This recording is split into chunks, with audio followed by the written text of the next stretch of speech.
His glory is like the wildflower of the grass. The grass dries up and the flower falls off, but the word of the Lord endures forever.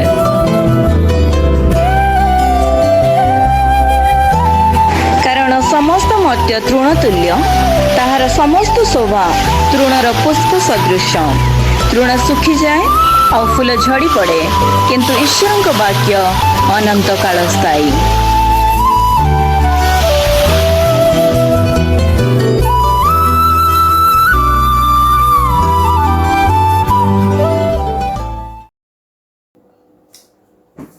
ସଦାପ୍ରଭୁ ପରମେଶ୍ୱର ପୁନର୍ବାର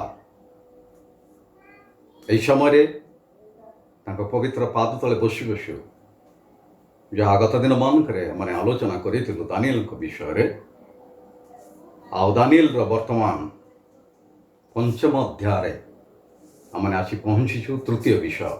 ତାଙ୍କର ତୃତୀୟ ଗୁଣ ଥିଲା ସେ ଏହି ସତ୍ସାହସର ଜୀବନ କାଟୁଥିଲେ। ତାଙ୍କ ପୁଅ ବେଲଶଚ୍ଚାର, ଯାହା ନବୁକଦ୍ନେଚ୍ଛରଙ୍କର ପୁଅ ବେଲଶଚ୍ଚାର ଯେତେବେଳେ କି ସିଂହାସନ ଆରୋହଣ କଲେ, ସେତେବେଳେ ଏକ ବିରାଟ ଧରଣର ଭୋଜ ପ୍ରସ୍ତୁତ କରିଥିଲେ। ସେଠାରେ ଥିଲେ ରାଜକର୍ମଚାରୀମାନେ, ସହସ୍ର ଅମାତ୍ୟଗଣ, ପୁଣି ତାଙ୍କ ପତ୍ନୀ ଉପପତ୍ନୀମାନେ ସେହି ଭୋଜରେ ଅଂଶଗ୍ରହଣ କରୁ କରୁ ପିତା ଜେରୁସାଲାମରୁ ଯେଉଁ 300 ରୂପାର ପାତ୍ର, ପୁଣି 300 ସୁନାର ପାତ୍ର ନେଇକି ଆସିଥିଲେ, ଆଉ ସେହି ସମସ୍ତ ପାତ୍ରକୁ ସମ୍ପୂର୍ଣ୍ଣ ରୂପେ ଦ୍ରାକ୍ଷାରସ ପାନ କରି ଅପବିତ୍ର କଲେ। ସଦାପ୍ରଭୁ ପରମେଶ୍ୱର ସନ୍ତୁଷ୍ଟ ନଥିଲେ, ଆଉ ପାନ କରୁ କରୁ କାଠ, ଦିଅଁ, ଦେବତାର, ସୁନାର, ପୁଣି ରୂପାର ମୂର୍ତ୍ତିର ପ୍ରଶଂସା କଲେ। ଗୌରବ କରୁ କରୁ ସେମାନେ ଆମୋଦ ପ୍ରମୋଦ କରୁଥିଲେ। ଠିକ୍ ଏହି ସମୟରେ ଏକ ହସ୍ତର ଅଙ୍ଗୁଳି ଆସି କାନ୍ଥରେ ଗୋଟେ ବିଷୟ ଲେଖି ଚାଲିଗଲେ। ଆଉ ଯେତେବେଳେ ରାଜା ଦେଖିଲେ କାନ୍ଥର ଅଙ୍ଗୁଳି ଲିଖିତ ବାକ୍ୟକୁ ଆଉ ପଢ଼ିପାରିଲେ ନାହିଁ। ଆଣ୍ଠୁ ବାଜିଲା, ଉଦ୍ବିଗ୍ନ ହେଲେ କ'ଣ କରାଯିବ, ଦେହ ଦୁର୍ବଳ ହେଇଗଲା। ଆଉ ୟା ଜାଣିବା ନିମନ୍ତେ ଅନେକ ଅମାତ୍ୟଗଣକୁ ଡାକିଲେ, ପାଠ କଲେ, ମୁଁ ତୁମମାନଙ୍କୁ ପୁରସ୍କାର ଦେବି। ମାତ୍ର କୌଣସି ବ୍ୟକ୍ତି ଆସିଲେ ନାହିଁ ବା ପାଠ କଲେ ନାହିଁ କିମ୍ବା ଅର୍ଥ ମଧ୍ୟ କହିଲେ ନାହିଁ। ଏହି ସମୟରେ ନବୁକଦ୍ନେଚ୍ଛରଙ୍କର ପତ୍ନୀ ଅର୍ଥାତ୍ ବେଲଶଚ୍ଚାରର ମା ରାଣୀ କହିଲେ, ପୁଅରେ, ତୁମ ପିତାଙ୍କ ସମୟରେ ଦାନିଏଲ ଆସି ସ୍ୱପ୍ନ ପୁଣି ତାର ଅର୍ଥ ପ୍ରକାଶ କରିଥିଲେ। ସେ ଜଣେ ଯିହୁଦୀ ଲୋକ, ତାଙ୍କୁ ଡକାଯାଅ, ଯାହାରି ଫଳରେ ଏ ଲିଖିତ ବାକ୍ୟକୁ ପଢ଼ିବେ, ତୁମର ସମସ୍ତ ଉଦ୍ବିଗ୍ନକୁ ଦୂର କରିବେ। ଦାନିଏଲକୁ ଡକାଗଲା। ଦାନିଏଲ ଆସିଲେ। ଦାନିଏଲକୁ କୁହାଗଲା, ଏଇ ଲିଖିତ ବାକ୍ୟ ଯେତେବେଳେ କି ତୁମେ କହିବ, ନିତାନ୍ତ ଭାବରେ ତୁମକୁ ମୁଁ ପୁରସ୍କୃତ କରିବି। ଦାନିଏଲ କହିଲେ, ଆପଣଙ୍କର ପୁରସ୍କାର ଆପଣଙ୍କ ପାଖରେ ଥାଉ, ମୁଁ ନିତାନ୍ତ ଭାବରେ ଏହା ପଢ଼ିବି।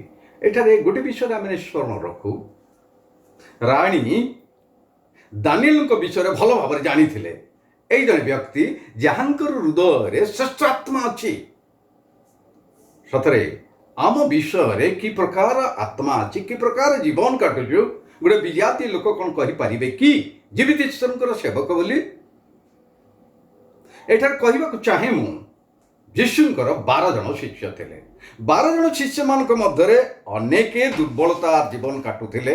ଲେଖାଯାଏ 3.5 ବର୍ଷ ପର୍ଯ୍ୟନ୍ତ ଯୀଶୁଙ୍କ ସହିତ ରହିଲେ ମଧ୍ୟ ପ୍ରାର୍ଥନାର ଦୁର୍ବଳତା ଥିଲା, ଦାୟିତ୍ୱହୀନତାର ଦୁର୍ବଳତା ଥିଲା, ଅସହିଷ୍ଣୁତାର ଜୀବନ ସେମାନେ କାଟୁଥିଲେ, ଦଳଭାଦର ଜୀବନ କାଟୁଥିଲେ।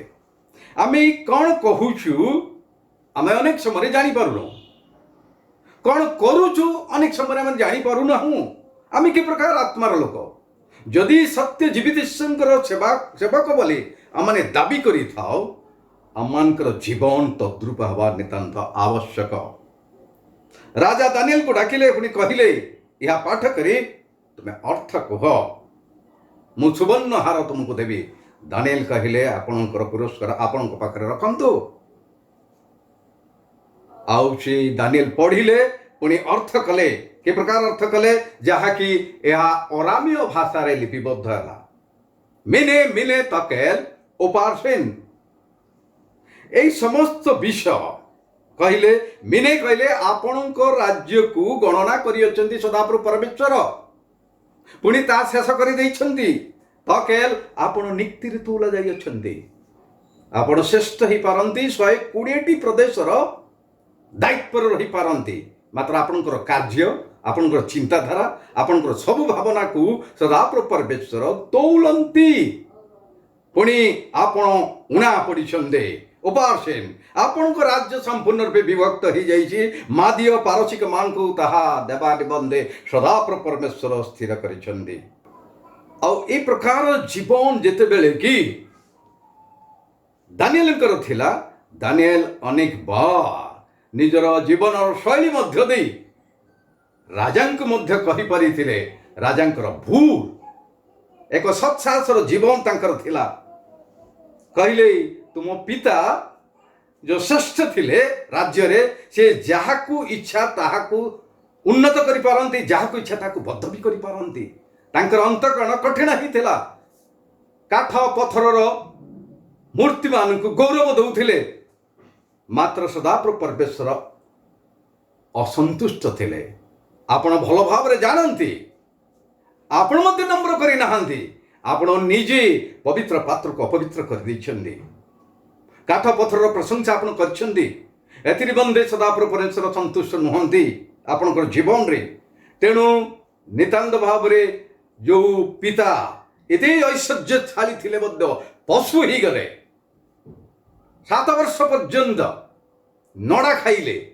काकर तिंतिले नख बाल बढ़िला सेही पुत्र आपण मध्य नम्र करि नाहंती बापंक विषय रे चेतावनी पाइले मध्य नम्र करि नाहंती एति निबंधे आपनक राज्य विभक्त हबो एई सत् साहस आसिला कोठू जा पवित्र आत्मा हृदय मध्य थिला ताहा परिचालित कले ईश्वर को संतुष्ट कले लेखा जा एफिस तार 6 पद लेखा जा तुमे माने ईश्वर को संतुष्ट कला परि कर मनुष्य को संतुष्ट कला परि कर नाही जेहेतु तुम्हारे ख्रीष्टन कर दास अनेक समय आमने एक सालिस जीवन काटी था कंप्रोमाइज जीवन आमने काटी था जदि आमे उपरिस्थ कर्मकर्ता मानकर दोष दुर्बलता को प्रकाश करिबु नितांत भाव रे से आमको संपर्क छिन्न करिवे बोली आमे भूल को भूल बोली कहि न था उदाहरण स्वरूप मु कहबा को चाहे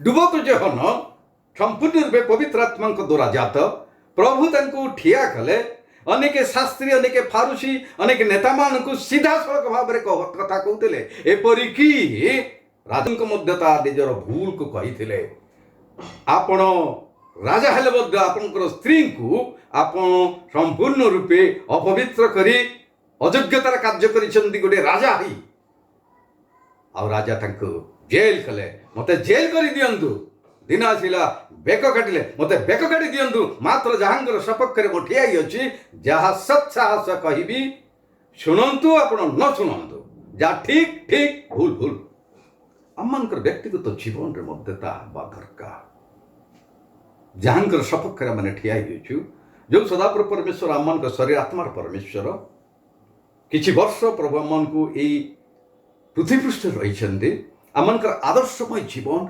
आमनकर पिलामान को ऊपर पड़िबा दरकार आमनकर आदर्शमय जीवन अन्य विजाति मान को ऊपर पड़िबा दरकार आमनकर लाइफस्टाइल मध्य दे अनेक जानंतु ये व्यक्ति जीवित ईश्वरकर सेवक बोली जानंतु दीर्घ वर्षर माने ख्रिस्टियान मात्र आमनकर कार्य आमनकर जीवन आमनकर चिंताधारा संपूर्ण रे प्रभुंक ठारू पृथक प्रभु मन को आशीर्वाद करंतु एई दिन मान करे जेतले कि पवित्र आत्मा मनकर हृदय मध्य वास करती तांकर आत्मांकर चलन रे एक सत्सातर जीवन काटु काटु पितांकर गौरव करिवु पुणी अन्य मानकर आत्मिक जीवन रो परित्राणर कारण स्वरूप होबु प्रभु आमान को आशीर्वाद कर।